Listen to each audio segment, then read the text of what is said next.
எல்லா வசதிகளும் உள்ளடக்கிய உள்ளதை செல்வோம் நல்லதை செய்வோம் பொன்னி மருத்துவமனை பல்லடம். நடத்தை இருந்தும் காஞ்சிபுரம் மாநகரில் சட்டத்துக்கு விரோதமாக செவிலிமேடு பகுதியில் திமுகவினரால் கொடிக்கம்பம் நடப்பட்டது.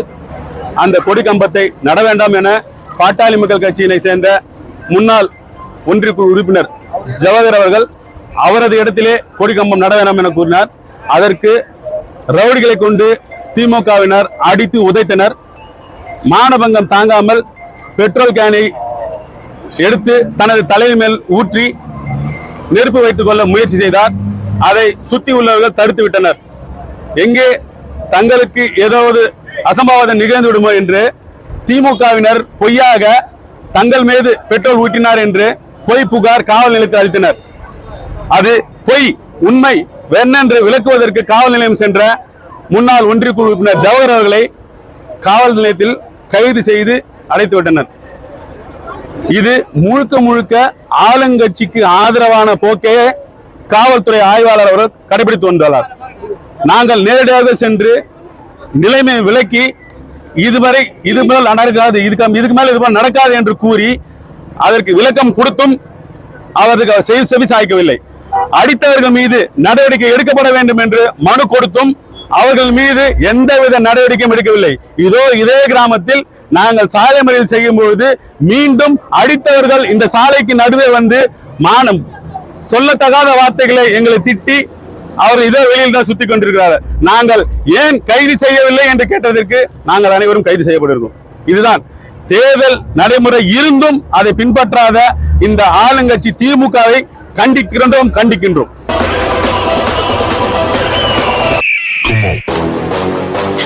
ஞாயிற்றுக்கிழமை விடுமுறை தினத்தை முன்னிட்டு தஞ்சை பெரிய கோவிலில் ஏராளமான பக்தர்கள் 1 மணி நேரம் நீண்ட வரிசையில் நின்று பெருவுடையாரை தரிசனம் செய்து சென்றனர்.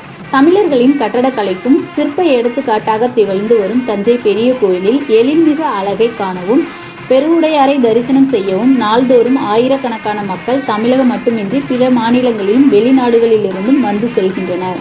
கோடை விடுமுறை மற்றும் ஞாயிற்றுக்கிழமை விடுமுறை தினம் என்பதால் காலை முதலே பக்தர்கள் கோவிலுக்கு அதிக அளவு வரத் தொடங்கினர். 1 மணி நேரத்திற்கு மேலாக வரிசையில் நின்று பக்தர்கள் பெருவுடையாரை தரிசனம் செய்து சென்றனர். பக்தர்கள் கூட்டத்தை ஒட்டி அவர்கள் கொண்டு வருவதை பரிசோதனை செய்யப்பட்டு கோவிலுக்கு அனுமதிக்கப்பட்டனர்.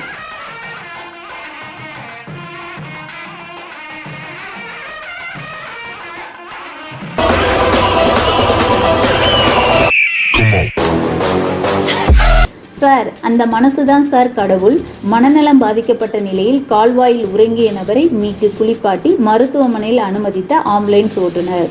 செங்கல்பட்டு மாவட்டம் கூடுவாஞ்சேரி அருகே நெல்லிக்குப்பம் சாலையில் மனநலம் பாதிக்கப்பட்ட நபர் ஒருவர் கூடுவாஞ்சேரி பிரதான சாலையில் உள்ள கால்வாயில் சேரும் சிகதியுடன் இருப்பதாக அந்த வழியாக சென்ற வாலிபர் ஒருவர் 108 ஆம்புலன்ஸுக்கு தகவல் கொடுத்தார்.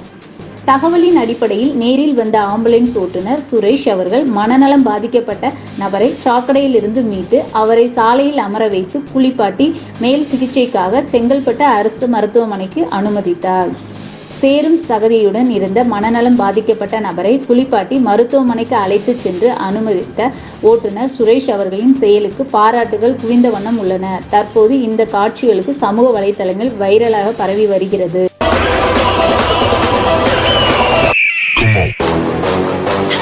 தஞ்சையில் கலைஞரின் நூற்றாண்டு நிறைவு நாள் பீட்டர் அல்போன்ஸ் புகழாரம். தஞ்சையில் முத்தமிழ் அறிஞர் கலைஞரின் நூற்றாண்டு நிறைவு நாள் பெருங்கூட்டம் தஞ்சையில் நடைபெற்றது. தஞ்சை பாராளுமன்ற உறுப்பினர் பழனி மாணிக்கம் தலைமையில் நடைபெற்ற கூட்டத்தில் தமிழ்நாடு சிறுபான்மை ஆணைய தலைவர் பீட்டர் அல்போன்ஸ் உள்ளிட்ட ஏராளமானோர் பங்கேற்றனர். கூட்டத்தில் பேசிய பீட்டர் அல்போன்ஸ், கலைஞர் ஆட்சியில் ஜாதி மதத்தின் அடிப்படையில் தமிழகம் செல்லக்கூடாது என்பதில் மிகவும் கவனமாக இருந்தார் என்றும் கலைஞரின் ஆட்சியில்தான் சிறுபான்மையர் பல்வேறு வகையிலும் அரசின் நலத்திட்டங்களை பெற முடிந்ததாகவும் கலைஞருக்கு புகழாரம் சூட்டினார்.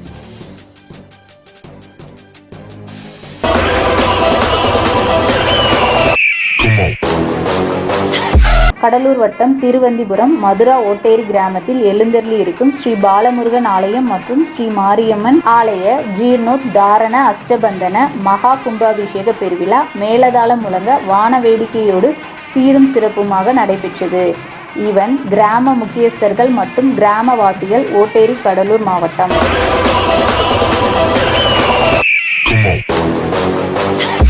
சிங்கப்பெருமாள் கோயில் அருகே பாடலாத்ரி நரசிம்ம பெருமாள் கோவில் பாலலயம் நடைபெற்று வந்தது. விழாவில் திரளான பக்தர்கள் கலந்து கொண்டு சுவாமி தரிசனம் செய்தனர். செங்கல்பட்டு மாவட்டம் சிங்கப்பெருமாள் கோயில் பகுதியில் பாடலாத்ரி நரசிம்ம பெருமாள் கோயில் அமைந்துள்ளது. சுமார் 1000 ஆண்டுகளுக்கு முன்பு பல்லவர் காலத்தில் கட்டப்பட்ட மிக பழமை வாய்ந்த கோயில். மலையை குடைந்து ஒரே கல்லில் செதுக்கப்பட்டு பாடலாத்ரி நரசிம்ம பெருமாள் கோயில் என அழைக்கப்பட்டு வருகிறது. இந்து சமய அறநிலைத்துறை கட்டுப்பாட்டில் இயங்கி வருகிறது. இந்த கோயில் தற்போது 12 வருடங்களுக்கு பிறகு திருக்கோயில் குடமுழக்கு நடைபெற திருப்பணி வேலைகள் துவங்கப்பட உள்ள நிலையில் அதற்கான கோவிலில் பாலலயம் நடைபெற்றது. யாகம் நடத்தி சிறப்பு வேள்விகள் பூஜைகள் நடத்தப்பட்டது. பின்பு உற்சவர் பிரகலாத வரதர் பக்தர்களுக்கு அருள் பாலித்தார். பின்பு கலச நீர் கொண்டு சென்று உற்சவர் மேல் புனித நீர் ஊற்றி பூஜை செய்யப்பட்டு சிறப்பு ஆராதனை நடைபெற்றது. இந்த நிகழ்வில் சிங்கப்பெருமாள் கோயில் மற்றும் அதன் சுற்றுவட்ட பகுதியைச் சேர்ந்த 200க்கும் மேற்பட்ட பக்தர்கள் திரளாக கலந்து கொண்டு கோவிந்தா கோவிந்தா என முழங்கி சுவாமி தரிசனம் மேற்கொண்டனர்.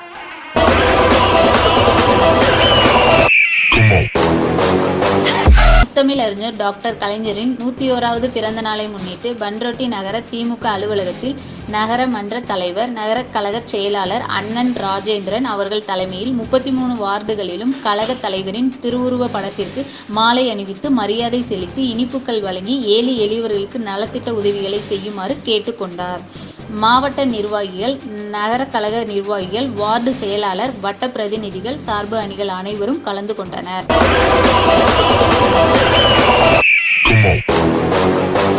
கோடை மழையால் அறுவடைக்கு தயாராக இருந்த கோடை பயிர்கள் சேதம்.